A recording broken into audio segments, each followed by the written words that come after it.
So welcome back to the channel. This tire has a tire sensor in it, so I'm going to show you how to take that off without breaking it. Sensor's going to be at the 6 o'clock position. Then you put it at the 12 o'clock position. So for the inside of the tire, you put the sensor again at the 6 o'clock. Put it at the 12 o'clock position.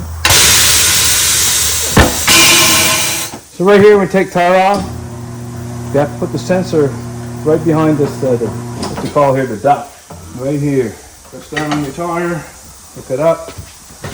Press down here, lift it up. This way it clears the sensor, won't break it. Put the sensor back right here, right here. Lift up on the tire. Lift up on here, sit down. I'm wiggling the sensor right here. It's clear from the tire underneath. If you have any debris inside the tire, vacuum it out. Add some soapy water, but this is the best stuff I ever used. I'm getting low, but I got another can back there. This is non-directional tire, so I'm going to put the barcode on the inside.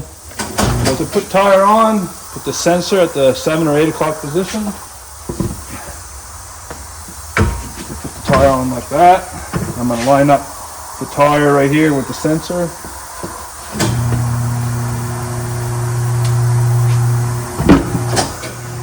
Rotate the sensor back to the 7 or 8 o'clock position.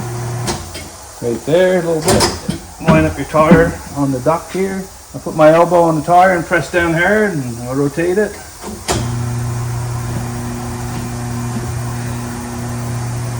See, because the tire does not touch the sensor, so it won't break it. Alright, if you like this video, press thumbs up below, subscribe to my channel. Thank you for watching.